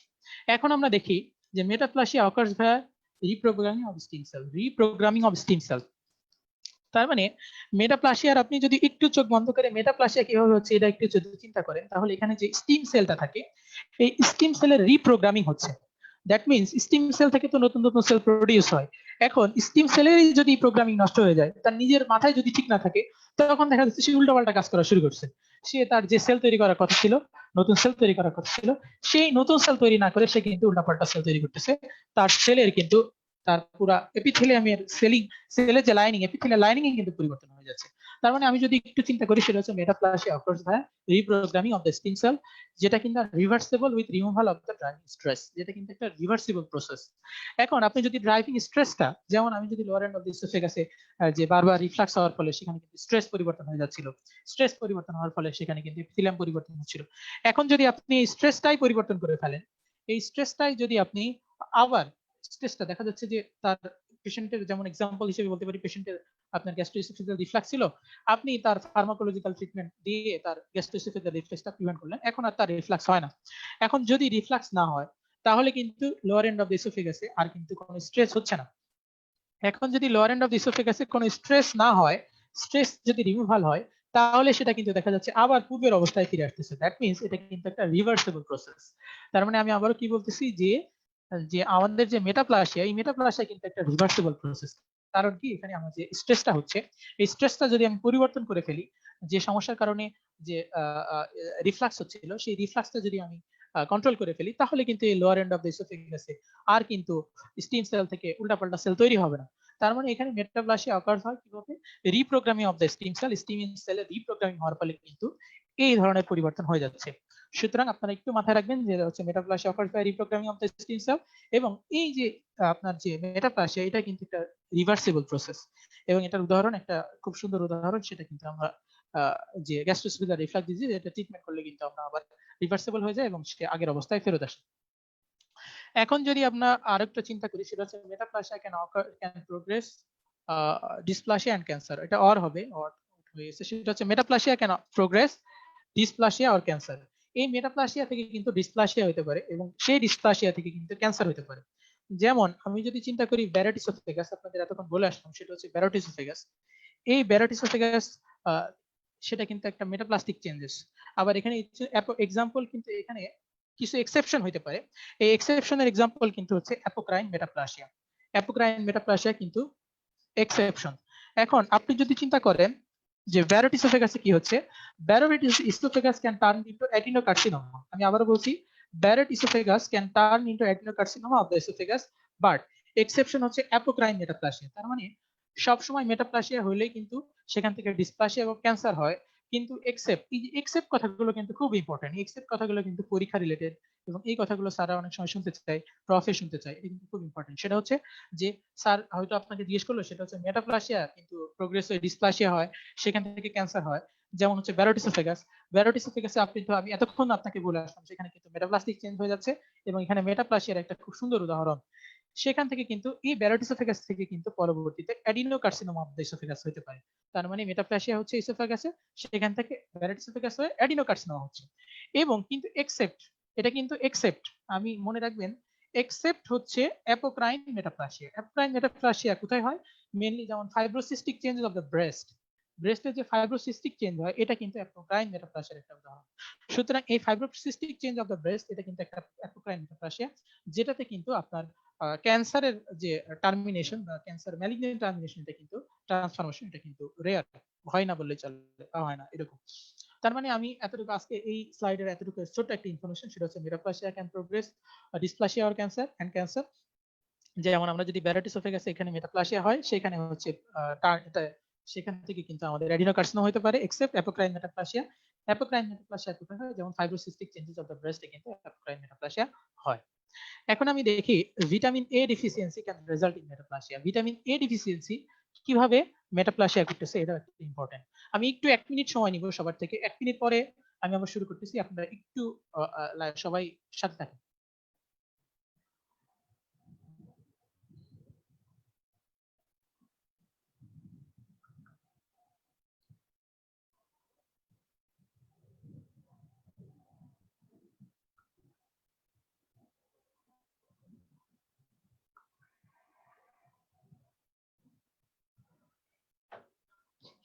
ওকে, আমরা আবার চলে আসি। Vitamin A deficiency can result in metaplasia. আমরা কিন্তু সবাই একটু পড়াশোনার ক্ষেত্রে, আমরা যখন পড়াশোনা করি, আমি নিজেও যখন করছি, তখন কিন্তু আমরা চিন্তা করি যে আমরা হচ্ছে একটু গতানুগতিক টাইপের পড়াশোনা করার চিন্তা করি, বা গতানুগতিক পড়াশোনা হয়ে যায়। অবশ্য অনেকেই খুব ভালো পড়াশোনা করেন, আপনারা সমস্যা নেই। এই অনেকের ক্ষেত্রে দেখা যাচ্ছে আমি নিজেও একটু গতানুগতিক পড়াশোনা হয়ে যায়। তো গতানুগতিক পড়াশোনা হইলে এমন কিছু ইনফরমেশন আমাদের এখানে কিন্তু অমিট হয়ে যায়, এমন কিছু ইনফরমেশন অমিট হয়ে যায় যেটা কিন্তু খুব ইম্পর্টেন্ট ইনফরমেশন। যেমন ভিটামিন এ ডেফিসিয়েন্সিতে যে আপনার মেটাপ্লাসিয়া হয়, এটা কিন্তু আমরা অনেকেই জানি, আবার অনেকেই জানি না। এটা কিন্তু একটা ইম্পর্টেন্ট, সেটা হচ্ছে vitamin A deficiency can result in metaplasia. Very much important. সেটা হচ্ছে কিভাবে মেটাপ্লাসিয়া হচ্ছে, আমরা এখন একটু আপনাদেরকে বোঝানোর চেষ্টা করব যে ভিটামিন এ ডেফিসিয়েন্সিতে কিভাবে মেটাপ্লাসিয়া হচ্ছে। ওকে, এখন দেখেন, আমাদের যখন ভিটামিন এ ডিফিসিয়েন্সি হচ্ছে, তখন আমরা সবাই জানি সেটা হচ্ছে ভিটামিন এ ডিফিসিয়েন্সিতে হয় নাইট ব্লাইন্ডনেস। এটা সবাই জানি, আমরা ব্লাইন্ডলি জানি যে ভিটামিন এ ডিফিসিয়েন্সিতে নাইট ব্লাইন্ডনেস হয়, ব্লাইন্ডলি সবাই জানি যে নাইট ব্লাইন্ডনেস হয়। কিন্তু আমরা একটা জিনিস সবাই জানি না, বা একটু একটু আমাদের জানার একটু ইয়ে থেকে যায়, সেটা হচ্ছে vitamin A plays an important role for proper maturation of cell of immune system. এই লাইনটা কিন্তু খুব ইম্পর্টেন্ট। তার মানে আমাদের যে ইমিউন সিস্টেমের সেলগুলো আছে, এই ইমিউন সিস্টেমের সেলগুলো প্রপার ম্যাচুরেশনে কিন্তু vitamin A plays an important role. That means আমরা প্রথমে পড়ে আসলাম যে ভিটামিন এ ডিফিসিয়েন্সির জন্য আমাদের নাইট ব্লাইন্ডনেস হচ্ছে, কিন্তু আরো একটা জিনিস আমাদেরকে মাথায় রাখতে হবে যে vitamin A plays an important role for proper maturation of cell of immune system. এখন কোনো কারণে যদি আমাদের যে প্রপার ম্যাচুরেশন না হয়, তাহলে আমাদের কি হবে? আমাদের মনে রাখতে হবে যে 15-17 ট্রান্সলোকেশন হয়। কি হয়? 15-17 ট্রান্সলোকেশন হয়, এবং সেখান থেকে কিন্তু patient develop acute promyelocytic leukaemia. আপনি চিন্তা করেন যে মেটাপ্লাস্টিক চেঞ্জ হয়ে কিন্তু লিউকেমিয়ার মতো ক্যান্সার হয়ে যাচ্ছে শুধুমাত্র ভিটামিন এ ডেফিসিয়েন্সির জন্য। এটা কিন্তু ভেরি মাচ ইম্পর্টেন্ট একটা ক্লিনিক্যাল ইনফরমেশন। সেটা হচ্ছে কি হচ্ছে, সেটা হচ্ছে ভিটামিন এ ডেফিসিয়েন্সিস এর জন্য যে মেটাপ্লাসিয়া হচ্ছে, এই মেটাপ্লাসিয়া থেকে কিন্তু অ্যাকিউট প্রোমাইলোসাইটিক লিউকেমিয়ার মতো কন্ডিশন হয়ে যাচ্ছে। কিভাবে হচ্ছে আমি একটু বলছি। সেটা হচ্ছে যখন আপনি জাস্ট এতটুকু মনে রাখবেন যে 15-17 পজিশনে ট্রান্সলোকেশন হয়। এখন যখনই 15-17 ট্রান্সলোকেশন হচ্ছে, সেটা হচ্ছে ভিটামিন এ রিসেপ্টরকে কিন্তু ইনভলভ করবে। That means 15-17 translocation involves vitamin A receptor. এটা মনে রাখবেন, ভিটামিন এ এর জন্য যে রিসেপ্টর থাকে, সেটা হচ্ছে 15-17 ট্রান্সলোকেশনের জন্য সেটা কিন্তু ইনভলভ হয়ে যায়, এবং সেটা কিন্তু ডিসরাপশন হয়ে যাবে। তার মানে 15-17 ট্রান্সলোকেশন হইলে ভিটামিন এ এর জন্য যে রিসেপ্টর থাকে, এই রিসেপ্টর কি হয়ে যাবে? ডিসরাপশন হয়ে যাবে। যখনই ডিসরাপশন হবে, a disruption causes the cell remain trapped into the blast cell. যখনই সেটা আপনার এই যে রিসেপ্টরটা ডিসরাপশন হয়ে যাচ্ছে, তখনই সেখানে কি হচ্ছে যে সেল রিমেন ট্র্যাপড, সেল সেখানে ট্র্যাপড হয়ে যাচ্ছে ইনটু ব্লাস্ট সেলে কনভার্ট হয়ে যাচ্ছে। এবং বলা হচ্ছে accumulation of the trapped blast cell can result in acute promyelocytic leukaemia. আপনি জানেন যে ব্লাস্ট সেল থাকলে তো লিউকেমিয়া থাকবে, এটা একটা ইম্পর্টেন্ট ফাইন্ডিংস। সুতরাং এই যে ব্লাস্ট সেলগুলো সেখানে অ্যাকুমুলেশন হচ্ছে, এই অ্যাকুমুলেশন হয়ে কিন্তু সেটা অ্যাকিউট প্রোমাইলোসাইটিক লিউকেমিয়াতে ট্রান্সফার করবে। সুতরাং আমি যদি এই কথাগুলো খাপছাড়া বললাম, এখন যদি আমি সুন্দর করে সাজিয়ে বলতে চাই, তাহলে আমরা জানি যে vitamin A plays an important role for proper maturation of cell of immune system. তার মানে vitamin A proper maturation of cell of immune সিস্টেমের জন্য প্রপার ম্যাচুরেশন হিসেবে ভূমিকা পালন করে। কিন্তু কোনো কারণে যদি এই ভিটামিন এ ডেফিসিয়েন্সি থাকে, তাহলে কিভাবে মেটাপ্লাসিয়া হয়ে ক্যান্সার হচ্ছে? এখানে কিন্তু 15-17 পজিশনে, আমি আবার বলছি 15-17 পজিশনে এখানে কিন্তু ট্রান্সলোকেশন হয়ে যাচ্ছে। এই 15-17 পজিশন কিন্তু ভিটামিন এ এর জন্য যে রিসেপ্টর থাকে, এই রিসেপ্টর কিন্তু এই 15-17 পজিশনে থাকে। সুতরাং এই 15 আর 17 পজিশন, এই দুইটা পজিশনে যদি ট্রান্সলোকেশন হয়ে যায়, আলটিমেটলি কি হচ্ছে, ভিটামিন এর জন্য যে রিসেপ্টর থাকে সেই রিসেপ্টরটা নষ্ট হয়ে যাচ্ছে। রিসেপ্টর যখনই নষ্ট হয়ে যাচ্ছে, এই যে this disruption causes cell being trapped. Disruption হয়ে গেলে কি হচ্ছে, যে সেলগুলো সেখানে ট্র্যাপড হচ্ছে ব্লাস্ট সেল হিসেবে, এবং এক সময় ব্লাস্ট সেল অ্যাকুমুলেশন হইতে হইতে হইতে হইতে সেখানে কিন্তু প্রোমাইলোসাইটিক লিউকেমিয়া ডেভেলপ করতেছে। এটা আরো বিশদভাবে বলা যায়, খুব সহজে সংক্ষেপে সবার বোঝার জন্য একটু ছোট করে আমি উপস্থাপন করার চেষ্টা করতেছি আর কি। এখন আপনারা একটু খেয়াল করবেন যে আমাদের যে প্রো মাইলোসাইটিক লিউকেমিয়া, এই লিউকেমিয়া ট্রিটমেন্টে কিন্তু এটিআরএ অ্যাট্রা দেওয়া হয়। এই অ্যাট্রা কি, অল ট্রান্স রেটিনোইক অ্যাসিড। কারণ আমরা দেখতেছি এখানে ভিটামিন এ রিসেপ্টর ডিস্ট্রয় হয়ে যাচ্ছে, সুতরাং ভিটামিন এ তার রিসেপ্টরের সাথে বাইন্ড করে কাজ করতে পারতেছে না। সুতরাং আমরা বাইরে থেকে কি হয়, আমরা তাকে ফার্মাকোলজিক্যাল ট্রিটমেন্ট হিসেবে আমরা তাকে বাইরে থেকে তার active form of vitamin D, vitamin A sorry active form of vitamin A যেটা আছে সেটা হচ্ছে অল ট্রান্স রেটিনোইক অ্যাসিড কিন্তু পেশেন্টকে প্রেসক্রাইব করা হয়। তার মানে কি বলা হচ্ছে, এখানে আমরা সামারি কি দেখলাম, যে vitamin A deficiency can result in metaplastic changes. সুতরাং এই ভিটামিন এ ডেফিসিয়েন্সিতেও কিন্তু মেটাপ্লাস্টিক চেঞ্জ হয়। এটাও কিন্তু মেটাপ্লাসের একটা উদাহরণ। তার মানে আমি জাস্ট সব কথা শেষ কথা এতটুকুই বলবো যে ভিটামিন এ ডেফিসিয়েন্সিতে কিন্তু মেটাপ্লাস্টিক চেঞ্জ হয়। যেমন আমি যদি চিন্তা করি অ্যাকিউট প্রোমাইলোসাইটিক লিউকেমিয়া হয়, এখানে 15-17 ট্রান্সলোকেশনের জন্য ভিটামিন এ যে রিসেপ্টরটা থাকে রিসেপ্টরটা নষ্ট হয়ে যায়। যখন রিসেপ্টরটা নষ্ট হয়ে যাচ্ছে, রিসেপ্টরের সাথে বাইন্ড করতে পারতেছে না, কাজ করতে পারতেছে না, আলটিমেটলি সেখানে ব্লাস্ট সেল অ্যাকুমুলেশন হচ্ছে, এবং এই ব্লাড সেল অ্যাকুমুলেশন হইতে হইতে একসময় কিন্তু একটি প্রোমাইলোসাইটিক লিউকেমিয়া ডেভেলপ করতেছে। এবং আপনারা একটু ট্রিটমেন্ট অপশনের ক্ষেত্রে খেয়াল করবেন, আমরা যখন আরো বেশি বড় হব, আমরা যখন দেখব, তখন কিন্তু এই লিউকেমিয়া অ্যাকিউট প্রোমাইলোসাইটিক লিউকেমিয়া ট্রিটমেন্টে কিন্তু অল ট্রান্সলেটিনিক অ্যাসিড প্রেসক্রাইব করা হয়। এটা ভেরি ইম্পর্টেন্ট, কারণ এখানে যেহেতু ভিটামিনের একটি ফর্মটা নষ্ট হয়ে যাচ্ছে। এতটুকুই আর কি। আরো একটা এক্সাম্পল আপনারা একটু স্ক্রিনে দেখবেন, সেটা লেখা আছে কেরাটো মালয়েশিয়া। আমি আবারও বলছি, কেরাটো মালয়েশিয়া। তার মানে এই ভিটামিন এ ডেফিসিয়েন্সির জন্য আর কি হচ্ছে, এখানে কিন্তু কেরাটোম্যালাসিয়া হচ্ছে। কিভাবে হচ্ছে দেখেন, যে vitamin A is necessary for maintenance of specialized epithelium of the body। মানে ভিটামিন এ আমাদের যে স্পেশালাইজড এপিথেলিয়াম থাকে এগুলোর জন্য কিন্তু খুব ইম্পর্টেন্ট রোল প্লে করে। এখন আপনাদেরকে যদি আমি বলি আমাদের বডিতে একটা স্পেশালাইজড এপিথেলিয়ামের নাম বলেন, তাহলে আপনি প্রথমে যে কথা বলবেন সেটা হচ্ছে কিন্তু আমাদের কনজাংক্টিভা অফ দা আই। এই কনজাংক্টিভা অফ দা আইতে কি থাকে, থিন ডেলিকেট মেমব্রেন। আপনি যদি একটু খেয়াল করেন, সেটা হচ্ছে কনজাংক্টিভাতে কি হয়, কনজাংক্টিভা কিন্তু একটা থিন ডেলিকেট মেমব্রেন এবং হাইলি স্পেশালাইজড স্কোয়ামাস এপিথেলিয়াম থাকে। তাহলে কনজাংক্টিভাতে কোন এপিথেলিয়াম থাকে, highly specialised highly highly specialised squamous epithelium থাকে, এবং এই কনজাংক্টিভা কিন্তু একটা থিন ডেলিকেট মেমব্রেন। সুতরাং এই thin delicate membrane highly specialised epithelium থাকে, এবং এই যে এপিথেলিয়াম, এই এপিথেলিয়ামে তার ভারসাম্য বা নরমাল ক্যারেক্টারিস্টিক বজায় রাখার জন্য ভিটামিন এ কিন্তু একটা গুরুত্বপূর্ণ ভূমিকা পালন করে। এখন কোন কারণে যদি ভিটামিন এ ডেফিসিয়েন্সি থাকে, ভিটামিন এ ডেফিসিয়েন্সি হলে কি হবে, metaplastic changes occurs in the thin delicate membrane. এই থিন ডেলিকেট মেমব্রেন যেটা আছে, squamous epithelium, specialised squamous epithelium যেটা কনজাংক্টিভাতে ছিল, সেখানে কিন্তু কি হবে, সেখানে কিন্তু মেটাপ্লাস্টিক চেঞ্জ হয়ে যাবে। মেটাপ্লাস্টিক চেঞ্জ হয়ে থিন ডেলিকেট মেমব্রেন আর থিন না থেকে ঠিক হয়ে যাবে, একদম ঠিক হয়ে যাবে। ঠিক হলে কি হবে, তাকে আমরা বলবো কেরাটোমালাসিয়া। তার মানে আমরা এখন দেখতেছি যে ভিটামিন এ ডেফিসিয়েন্সির জন্য শুধু যে আমাদের একটি প্রোমাইলোসাইটিক লিউকেমিয়া হচ্ছে ব্যাপারটা এরকম না, আমরা কিন্তু পেশেন্ট কেরাটোমালাসিয়া নিয়ে প্রেজেন্ট করতেছি। কিভাবে প্রেজেন্ট করতেছে, আমরা জানি যে আমরা যদি vitamin A maintains specialised epithelium in the body, for example conjunctiva of the eye. Conjunctiva of the eye is a very thin delicate membrane. Conjunctiva is a very highly specialized squamous epithelium which require vitamin A for their staying their normal state. And if the vitamin A deficiency occurs, then metaplastic changes occurs in the thin delicate conjunctival membrane, ultimately increase thickness of the membrane, which is called keratomalacia. Very much important. সুতরাং আমরা কিন্তু কেরাটোমালাসিয়া হচ্ছে, এটাও কিন্তু একটা metaplastic changes. মেটাপ্লাসিয়ার উদাহরণে কিন্তু আপনি এটাও লিখতে পারেন।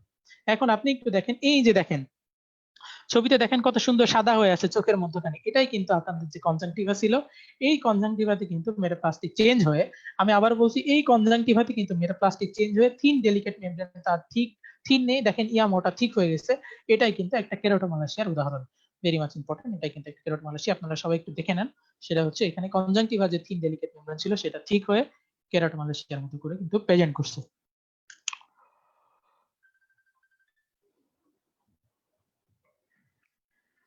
আচ্ছা, এখন আমরা কিছু মেজেনকাইমাল টিস্যু বা কানেকটিভ টিস্যু নিয়ে কথাবার্তা বলবো। মেজেনকাইমাল টিস্যু ক্যান আন্ডারগ্রো মেটাপ্লাসিয়া। এই মেজেনকাইমাল টিস্যুতেও কিন্তু মেটাপ্লাসিয়া হতে পারে। তার মানে ভিটামিন এ ডিফিসিয়েন্সির জন্য মেটাপ্লাসিয়া হতে পারে। আবার বলা হচ্ছে মেজেনকাইমাল টিস্যু বা যেটা কানেকটিভ টিস্যু, এই কানেকটিভ টিস্যুতে কিন্তু মেটাপ্লাসিয়া হতে পারে। আমি যদি কয়েকটা কানেকটিভ টিস্যুর উদাহরণ আপনাকে বলতে বলি, আপনি প্রথমেই বলবেন যে বোনস।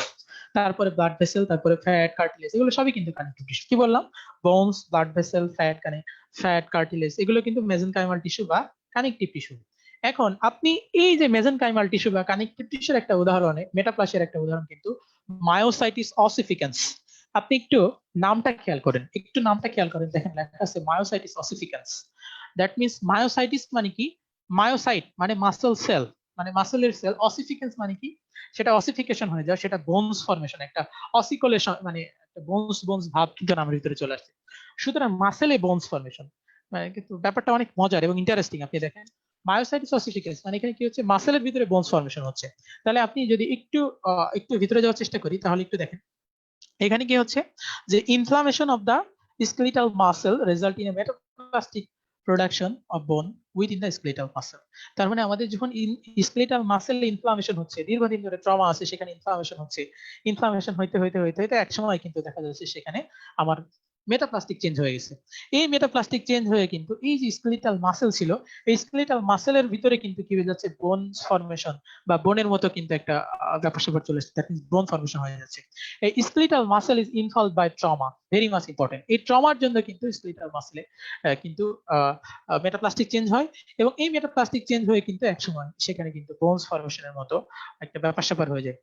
তার মানে কি হচ্ছে? At last skeletal muscle can be converted into বোন। স্কেলিটাল মাসেলটা কিন্তু বোনে কনভার্ট হয়ে যাচ্ছে, যাকে আমরা বলতেছি যে মায়োসাইটিস অসিফিকেন্স। তো bone formation within the skeletal muscle is called myositis ossificans. আমি আবার বলছি যে bone formation within the skeletal muscle is called myositis ossificans. খুব ইম্পর্টেন্ট, সুন্দর। আপনি একটু একটু দেখেন, আপনি যদি এই এক্সরেটা দেখার চেষ্টা করেন, এখানে কিন্তু মাসেলের ভিতরে বোন ফরমেশন হয়েছে। আমি আপনাকে দেখানোর চেষ্টা করতেছি। এই দেখেন, অনেকে কিন্তু পাজল হয়ে যাবেন, অনেকে পাজল হয়ে ভাববেন যে এটা কিন্তু ইয়ে হতে পারে, সেটা কি অস্টিওসার্কোমা হতে পারে। অস্টিওসার্কোমাটা কি? ম্যালিগন্যান্ট বোন টিউমার উইথিন দা বোন। আমি আবারও বলছি, ম্যালিগন্যান্ট বোন টিউমার উইথিন দা বোন। আমি যদি বোনের লাইনিং থেকে টানি, যে দেখেন এখান থেকে একটা লাইন টানলাম, আবার এই যে এখান থেকে একটা লাইন টানলাম, দেখেন কত সুন্দর বোনস। এই বোনস এর ভিতরে কিন্তু কোনো ধরনের এক্সট্রা কোনো ধরনের শ্যাডো আমি কিন্তু দেখতে পাচ্ছি না। কারণ তাহলে আমার একটা সংজ্ঞা প্রথমে বাদ পড়ে যাচ্ছে, সেটা হচ্ছে ম্যালিগন্যান্ট বোন টিউমার উইথিন দা বোন। এই বোনে উইথিন দা বোনের ভিতরে কিন্তু কোনো ধরনের টিউমার আমি লক্ষ্য করতেছি না, বা কোনো ধরনের অ্যাবনরমাল গ্রোথ আমি লক্ষ্য করতেছি না। তাহলে এটা প্রথমেই বাদ গেল, এটা কিন্তু ম্যালিগন্যান্ট বোন টিউমার না, দ্যাট মিন্স অস্টিওসার্কোমা না। তাহলে এখন আমার কি আছে?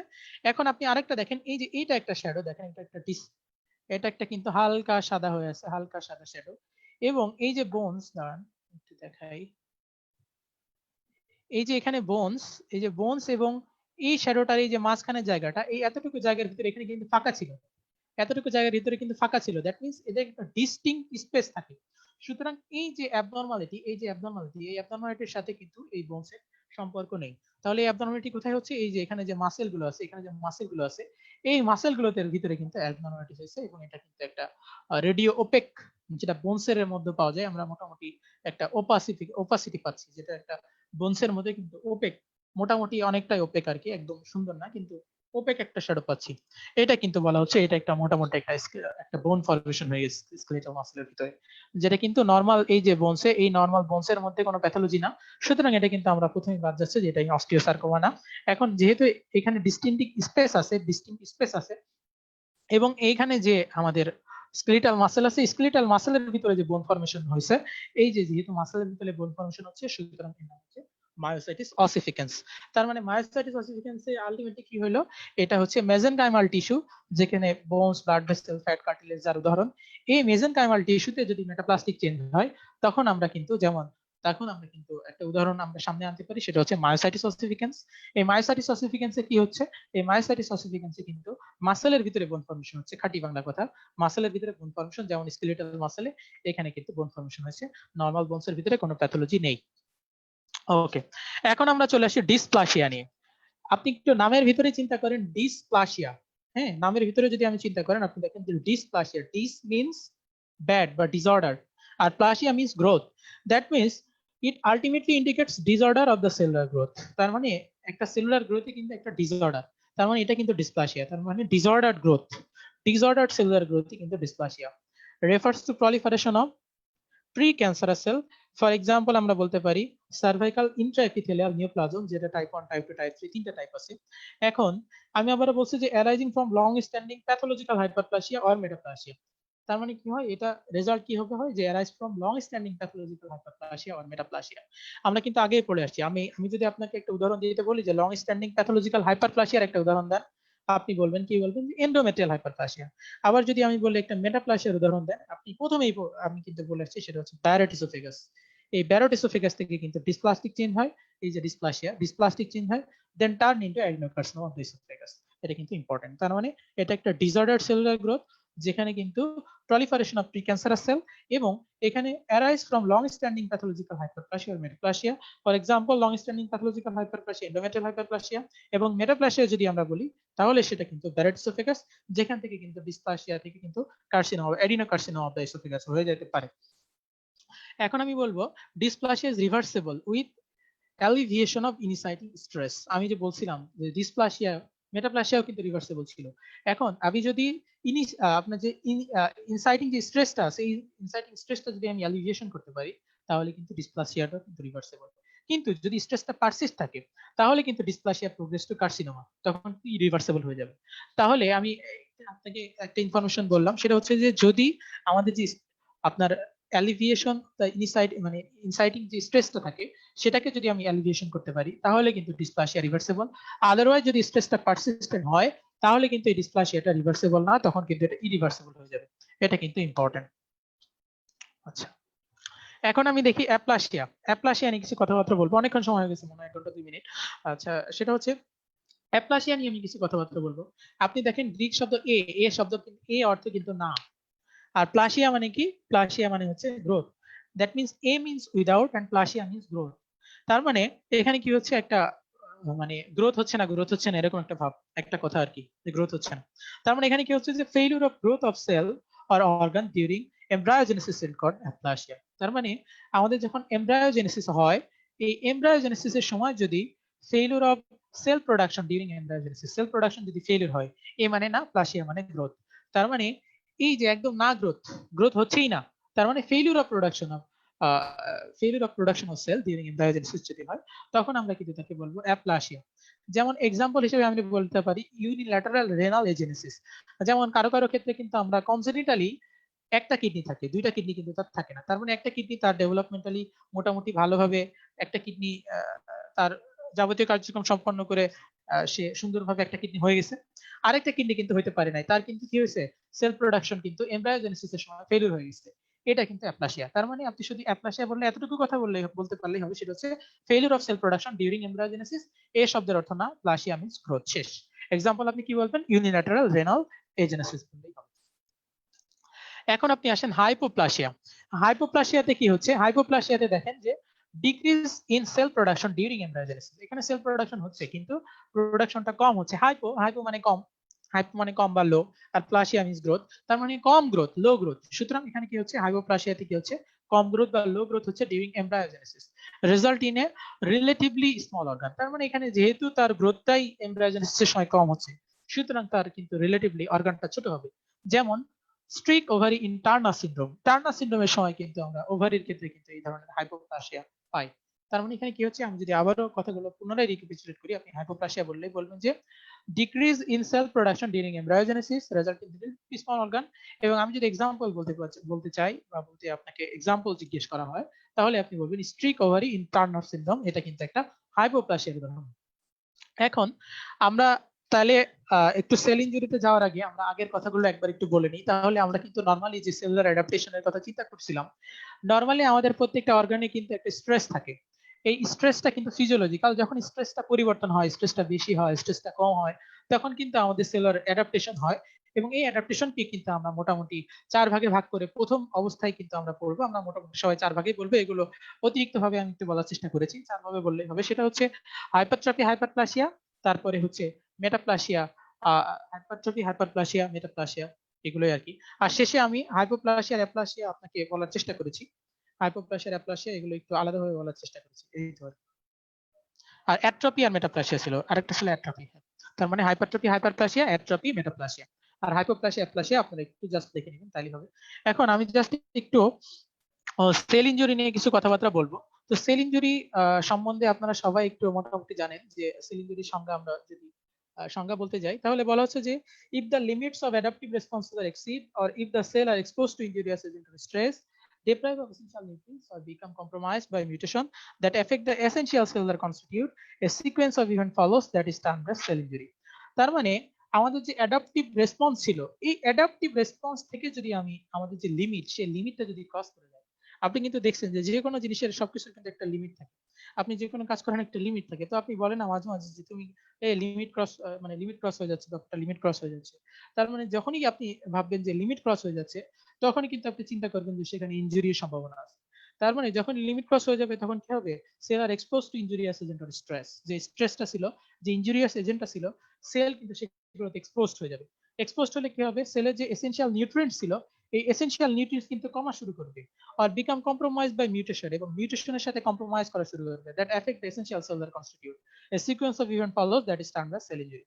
তার মানে আমি যদি বাংলায় সুন্দর করে চিন্তা করি, তাহলে সুন্দর করে আমি বলতে পারি যে if the limits of adaptive responses are exceed or if cell are exposed to injurious agent or stress, they deprive of essential nutrients or become compromised by mutation that affect the essential cellular constitute, a sequence of event follows that is termed as cell injury. এটাই হচ্ছে sell injury সংজ্ঞা। আপনি যদি সংজ্ঞা, দেখা যাচ্ছে আমরা অনেক সময় সংজ্ঞা বলতে গিয়ে দেখা যাচ্ছে যে একটা সংজ্ঞা টানা বলতে গিয়ে অনেক সময় মুখস্থ করার চেষ্টা করি। তো মুখস্থ করার চেষ্টা করে হয় কি, আমরা দেখা যাচ্ছে বাসা থেকে অনেক বেশি পড়ে গেলাম, পড়ে যাওয়ার পরে যখন দেখা যাচ্ছে ভাইবার টেবিলে চলে গেলাম, ভাইবার টেবিলে গিয়ে দেখা যাচ্ছে আমি চুপ করে যাচ্ছি, বা ভাইবার টেবিলে গিয়ে আমার অবস্থা কাহিল হয়ে যাচ্ছে, আমি সুন্দর করে বলতে পারতেছি না। এটা কিন্তু এক ধরনের আমাদের জন্য আর কি। কিন্তু আমি যদি এই সংজ্ঞাগুলোই একটু জাস্ট আমি মনে মনে রিক্যাপিচুলেট করে, আমি যদি একটু বুঝে বুঝে পড়ার চেষ্টা করি, হয়তো আপনারা সবাই বুঝেন, এটা একটা ভালো দিক। সেটা হচ্ছে বুঝে বুঝে পড়ার চেষ্টা করি, তাহলে কিন্তু এই জিনিসগুলো আমাদের মিস হবে না, বা মিস হইলে খুব দুই একটা ওয়ার্ড হয়তো মিস হবে, আমি কিন্তু বাকি কথাগুলো বলতে পারবো। কারণ আপনি সুন্দর করে দেখেন যে আমাদের যে অ্যাডাপটিভ রেসপন্স ছিল, সেই অ্যাডাপটিভ রেসপন্স থেকে যদি লিমিট ক্রস করে যায়, এক্সিড করে, তাহলে আমাদের যে সেলগুলো আছে, সেই সেলগুলো ইনজুরিয়াস এজেন্ট অথবা স্ট্রেসে এক্সপোজড হবে। স্ট্রেস হলে কি হবে, এসেনশিয়াল নিউট্রিয়েন্ট গুলো ডেপ্রাইভেশন হবে, সেটা কমে যাবে, এবং সেলগুলো মিউটেশনের জন্য কম্প্রোমাইজড হয়ে যাবে, এবং এই সেটা কিন্তু এসেনশিয়াল সেলুলার যে কনস্টিটিউট থাকে সেগুলো কিন্তু এফেক্ট করবে। এফেক্ট করলেই এক ধরনের সিকোয়েন্স অফ ইভেন্ট হবে, যেটা কিন্তু টার্মড অ্যাজ সেল ইনজুরি। এটা কিন্তু খুব সুন্দরভাবে আপনি যদি এখন মাথা নিয়ে আরেকবার পড়ার চেষ্টা করেন, দুইবার পড়লে দেখা যাচ্ছে আপনি কিন্তু সুন্দর করে আপনি ইয়ে দেওয়ার ইয়ে দিতে পারবেন, আর সুন্দর করে কিন্তু আপনি ফিডব্যাক দিতে পারবেন। এটা হচ্ছে সেল ইনজুরি। এখন আমি দেখেন যে injury occurs when stress exceed cell's ability to adapt, মানে এখানে কিন্তু আপনি এই কথাটা ভালো করে দেখার চেষ্টা করেন যে injury occurs when stress exceed cell's ability to adapt. তার মানে সেলের সব জিনিসের কিন্তু একটা অ্যাবিলিটি থাকে, একটা সহ্য ক্ষমতা থাকে। যখনই এই সহ্য ক্ষমতার বাইরে চলে যাবে, ইনজুরি অকার্স, ভালো করে দেখেন, injury occurs when stress exceed cell's ability to adapt. তার মানে যে স্ট্রেসটা থাকে, এই স্ট্রেস যখন বেশি হয়ে যাবে, এক্সিড করবে, সেলের অ্যাডাপ্টেশনের অ্যাবিলিটি থেকে এক্সিড করবে, তখনই কিন্তু সেলুলার ইনজুরি হবে।